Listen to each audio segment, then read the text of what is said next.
Hello guys, welcome in competition conservatory. जी, maths question paper के solve paper के साथ हम लोग यहाँ पे आए हुए हैं। जी, मैथ्स वाले बच्चे अपना सॉल्व पेपर देख लें। सेकंड पेपर है जिन बच्चों का मैथ्स का, ठीक है, मैथ्स का सेकंड पेपर वालों बच्चों, सेकंड पेपर जिनका है सीटेट एग्जाम वाले बच्चे, वो सब देख लें। जी, मैथ्स में जो 30 क्वेश्चंस हैं इसका लेके आए हैं। साइंस का अलग से पेपर रहेगा आप लोगों का, ठीक है। तो देख लीजिए, पहले वाले में जो हमारा ऑप्शन सही रहेगा, सबसे बड़ी संख्या जी 40 ऐसी संख्या है जिससे डिवाइड करने पर 7 और 3 शेष बचेगा और सबसे बड़ी संख्या 40 ही है, ठीक है। ठीक है, सेकंड वाला देख लीजिए, द वैल्यू ऑफ, इसकी वैल्यू पूछ रहा था, तो इसकी वैल्यू क्या होगी, चौथा ऑप्शन हमारा सही होगा, ठीक है। 11 बाई, सॉरी नहीं, तीसरा ऑप्शन हमारा सही होगा जी, तीसरा ऑप्शन हमारा इसमें बिल्कुल सही है। 11/9 वाला, यहाँ पे 10 था, 11/9, ठीक है, ये हमारा बिल्कुल सही ऑप्शन होगा, ठीक है। 33 नंबर में देख लीजिए, 33 में जो 33 का सही ऑप्शन है, इनमें से सबसे बड़ी और छोटी संख्या के भिन्न का अंतर जानना था, तो सबसे बड़ी और छोटी के भिन्न का अंतर जो आएगा वो चौथा वाला ऑप्शन हमारा है, 31/56, ये हमारा अंतर इसमें आ रहा है, ठीक है। चलो बढ़ते हैं हम लोग अगले क्वेश्चन पे। 34 सॉरी, किसी संख्या के वर्ग की इकाई का अंक उस संख्या के इकाई के अंक से 2 अधिक है। निम्नलिखित में से अंक उस संख्या के वर्ग की इकाई का अंक नहीं हो सकता है। जो नहीं हो सकता है वो आपको बताना है, तो जो नहीं हो सकता है वो हमारी संख्या है 5 कांट बी, ठीक है। अब देखिए, इफ ये वाला आपने क्वेश्चन पढ़ा होगा जी, अगर 2a इंटू ए बराबर b2a है तो फिर a और b डिजिट क्या हैं, ठीक है। तो हमारा इसमें ऑप्शन ए सही है, a6 और b1, a6 है b1 है, यही हमारा सही आंसर होगा, ठीक है। चलो नेक्स्ट देख लीजिए आगे।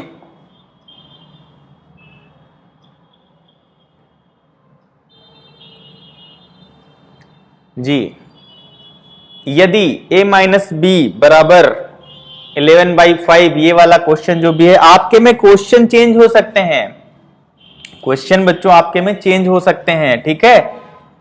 क्वेश्चन नंबर चेंज हो सकता है, क्वेश्चन सेम रहेगा, क्वेश्चन से आप आंसर देख सकते हैं। इसका जो सही आंसर आएगा वो आएगा 3 सही 1/5, ठीक है। चलो आगे देख लेते हैं अगले जो क्वेश्चन इसके आए हैं जी।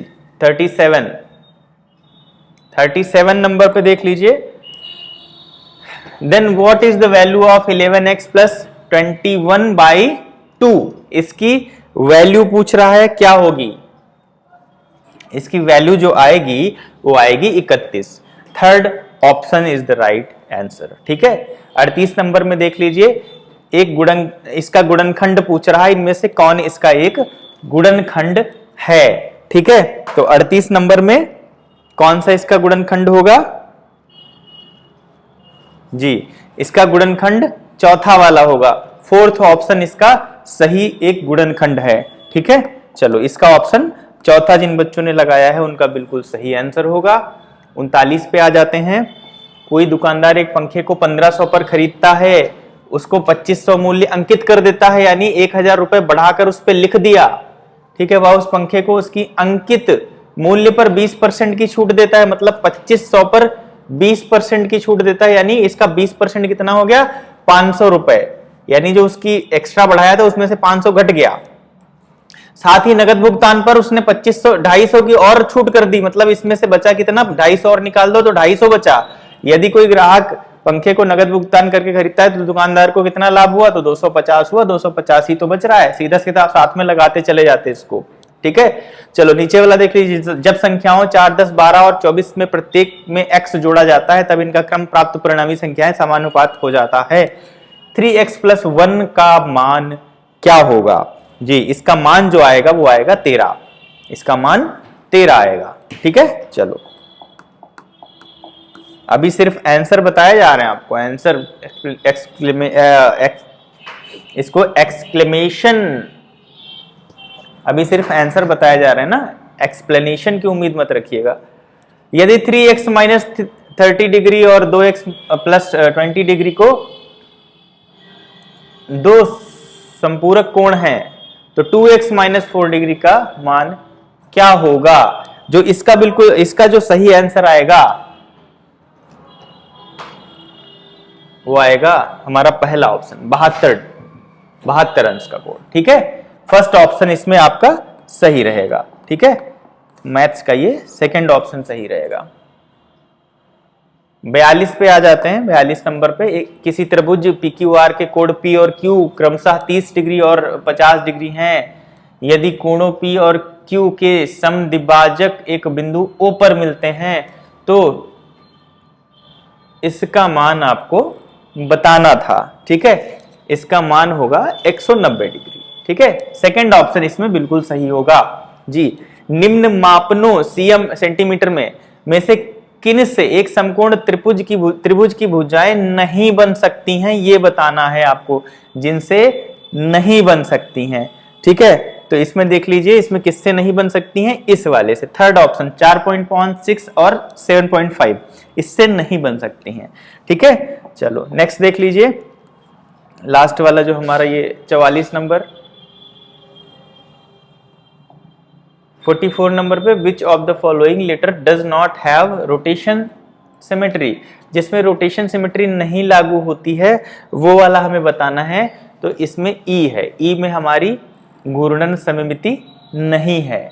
ठीक है, चलो 45 नंबर पे देख लीजिए, किसी समांतर चतुर्भुज PQRS के विकर्ण PR और QS बिंदु 0 पर प्रतिच्छेद करते हैं यदि OP बराबर x प्लस वाई सेंटीमीटर और OQ बराबर 20 सेंटीमीटर, OR बराबर 16 सेंटीमीटर और OS बराबर y प्लस 7 सेंटीमीटर हैं, तो 7x और y का मान सेंटीमीटर में बताना है क्या होगा। ठीक है, इसका मान होगा तीसरा ऑप्शन हमारा 9, इसका मान आएगा जब आप निकालेंगे 9 आएगा। ठीक है, चलो आगे बढ़ते हैं नेक्स्ट क्वेश्चन की तरफ।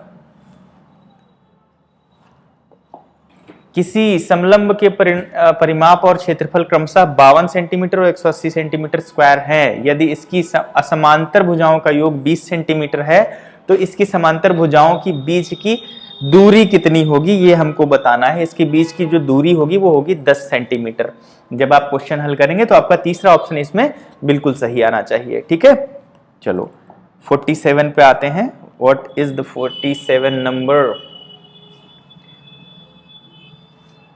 किसी आयताकार खेत का क्षेत्रफल 48 m स्क्वायर है। ठीक है, तथा इसकी एक भुजा 6 सेंटीमीटर है। किसी व्यक्ति को 20 मीटर प्रति मिनट की चाल से इस खेत को विकर्णतः पार करने में कितना समय लगेगा? अगर ऐसे खेत है तो उसको ऐसे पार करने में कितना समय लगेगा ये पूछ रहा है आपको। तो उसको लगेगा 30 सेकेंड्स, 30 सेकेंड उसको लगेगा। ठीक है, चलो 48 नंबर पे आ जाते हैं। भुजाओं 8 सेंटीमीटर और 6 सेंटीमीटर और 10 सेंटीमीटर वाले 3 धातुओं के ठोस घनों को पिघलाकर अकेला ठोस बनाया गया है, तो उस बने घन की भुजा क्या होगी ये आपको बताना है। उसकी भुजा क्या होगी? उसकी भुजा होगी 12 सेंटीमीटर। ठीक है, 12 सेंटीमीटर उसकी भुजा होगी। चौथा ऑप्शन इसमें जिसने लगाया है वो बिल्कुल सही होगा। ठीक है, चलो आगे आ जाते हैं। 49 नंबर और 50 नंबर ये दोनों देख लीजिए जी। 49 क्या कह रहा है? प्रेक्षेणों 30, 61, 55, 56, 60, 20, 26, 45, 28 और 56 के माध्यक तथा बहुलक का माध्य क्या होगा? इसका माध्य जो आएगा वो आएगा 55। 55 इज द राइट आंसर। ठीक है, चलो 50 नंबर देख लिए। अच्छी प्रकार से फेंटी गई ताशों की एक गड्डी में से कार्ड निकाला जाता है। निकाले गए कार्ड की एक 10 या एक लाल बादशाह होने की प्रायिकता क्या है? अगर उसमें से एक पत्ता निकाला जाता है तो बादशाह होने की क्या प्रायिकता है? कितने चांस हैं कि? तो इसके 3/26 चांस हैं। 3/26 तीसरा ऑप्शन सही होगा। कई बच्चों ने ये लगाया होगा कि 52 पत्ते पत्ते होते हैं, 52 में 4 बादशाह होते हैं, तो 13 बचा, यानी 13 में से 1 चांस, 1/13 चांस, ऐसा नहीं है, 3/26 चांस होगा। ठीक है, चलो आगे देख लेते हैं। 51 नंबर, एक शिक्षक बच्चों को वर्गाकार ग्रिड पर बनी हुई छवि देते हैं और कहते हैं इससे बड़ी और छोटी पार्श्व छवियां बनाएं। निम्नलिखित में से कौन सा कथन, कौन सा गणित की कक्षा में यह क्रियाकलाप कराने का एक उद्देश्य नहीं है, ये बताना है आपको। ठीक है, कौन सा नहीं है, तो यहां पे ये सर्वांग समता और समानता की अवधारणा का परिचय देने के लिए यह सही नहीं है, उद्देश्य नहीं है इसका। ठीक है, चलो नेक्स्ट पे आ जाते हैं।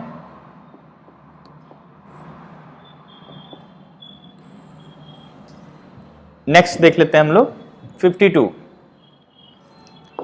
गणित में बंद सिरे वाले प्रश्न निम्नलिखित में से किन्हें बढ़ावा नहीं देते हैं? नहीं पे आ जाइए, नहीं देते हैं। ठीक है, अपसारी चिंतन, अभिसारी चिंतन, रचनात्मक या उच्च स्तरीय चिंतन कौशल। जी, हमारा कौन सा आंसर इसमें सही होगा? देखिए, ये सही है, ये सही और ये सही है, ये दूसरा गलत है। ए, सी एंड डी, ए, सी और डी, चौथा ऑप्शन हमारा इसमें बिल्कुल सही होना चाहिए। ठीक है, जिसने चौथा लगाया है उसका बिल्कुल करेक्ट आंसर है ये। चलो 53 नंबर पे आ जाते हैं। निम्नलिखित में से कौन सा गणित में विद्यार्थियों के आकलन का हिस्सा नहीं होना चाहिए? नहीं पे बहुत ध्यान देना है आपको, कौन सा हिस्सा नहीं होना चाहिए? तो इसमें से गणितीय पदों की परिभाषाओं का प्रत्यास्मरण करना, मतलब परिभाषाएं याद करने का प्रत्यास्मरण करना, ये इसका हिस्सा नहीं होना चाहिए। ठीक है, चलो 54 नंबर देख लेते हैं। जी, पहले भारतीय गणितज्ञ कौन थे जिन्होंने व्याख्या की एक ऋणात्मक संख्या का वर्गमूल नहीं होता? महावीर जी ने की थी। पहला ऑप्शन बिल्कुल सही, आंख बंद करके लगा देना चाहिए था आपको। चलो नेक्स्ट देख लो। जी, जब दशमलव संख्याओं 1.5, 0.23, 1.6, 0.034, 1.13 को आरोही क्रम में व्यवस्थित करने के लिए कहा गया, तब एक विद्यार्थी ने इन्हें इस प्रकार व्यवस्थित किया। विद्यार्थी द्वारा दिए गए उत्तर के लिए निम्नलिखित में से कौन सा सबसे उपयुक्त है? जी, कौन सा उपयुक्त है इसमें से? विद्यार्थी में दशमलव संख्या को बड़ा मानने की एक भ्रांति विकसित हो गई है, जिसमें दशमलव भाग में अधिक अंक होते हैं, या उसकी भ्रम एक पैदा हो गया उसके अंदर। तो चौथा वाला ऑप्शन इसका हमारा बिल्कुल सही होगा। जिन बच्चों ने चौथा लगाया है उनका बिल्कुल सही आंसर है। ठीक है, चलो नेक्स्ट देख लेते हैं। एक शिक्षक ने बच्चों को एक एक इकाई के 6 वर्ग काटने को कहा, फिर पूछा इन वर्गों का उपयोग करके आप कितनी विभिन्न आकृतियां बना सकते हैं? जिससे अधिक परिमाप वाली कौन सी आकृति बनेगी? इस क्रियाकलाप का सबसे उपयुक्त उद्देश्य क्या है? उद्देश्य बताना था आपको, इसका उपयुक्त उद्देश्य क्या है? जी,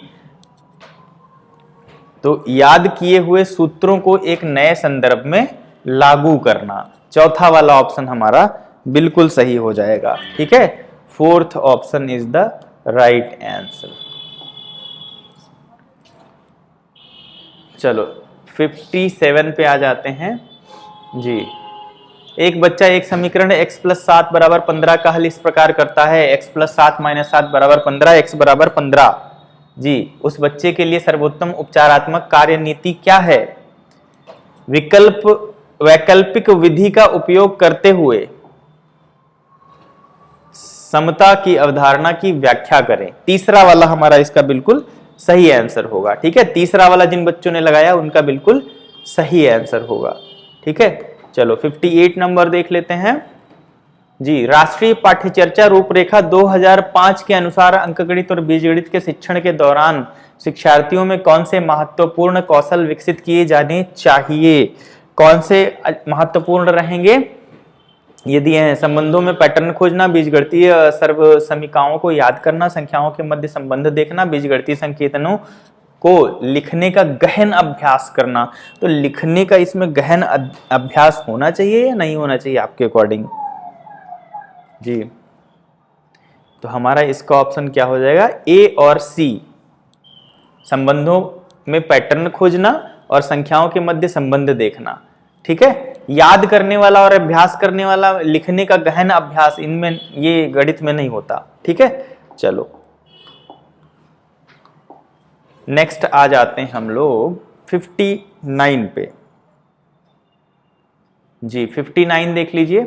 कक्षा 8 में आकृतियां पढ़ाने के बाद शिक्षिका ने ऐतिहासिक स्थानों की यात्रा की योजना बनाई, निम्नलिखित में से कौन सा इसके लिए उपयुक्त कारण है। जी इसके लिए सबसे उपयुक्त कारण क्या है, आकृति वस्तुकला एक अभिन्न अंग है। इस तरह की यात्राएं विभिन्न विषयों में संबंधों को बढ़ाती हैं। ठीक है, तीसरा ऑप्शन हमारा बिल्कुल सही हो जाएगा। ठीक है, चलो गणित का आया हुआ लास्ट क्वेश्चन हम लोग देख लेते हैं, क्वेश्चन नंबर 60। जी गणित की एक शिक्षिका उमा ने एक विद्यार्थी से पूछा, बेलन के कितने किनारे होते हैं। विद्यार्थी ने उत्तर दिया 2। उमा को चाहिए कि वह आगे क्या करना चाहिए उसको, विद्यार्थी के हाथों में बेलन दे और दोबारा प्रश्न पूछे। ठीक है, ये होना चाहिए, नहीं ये नहीं होना चाहिए। करना क्या चाहिए उसको, बेलन की आकृति श्यामपाठ पर बनाए और उसमें किनारे दर्शाए, क्योंकि क्लास में बेलन थोड़ी अवेलेबल होगा कि बेलन उसके हाथ में दे दे। तो ये हमारे 30 क्वेश्चन मैथ्स के जो आए थे हमारे 7 फरवरी को पेपर सेकंड में पहली शिफ्ट में। ठीक है, उनके ये आंसर्स हैं। मिलते हैं नेक्स्ट वीडियो में। Thank you everyone, thanks a lot.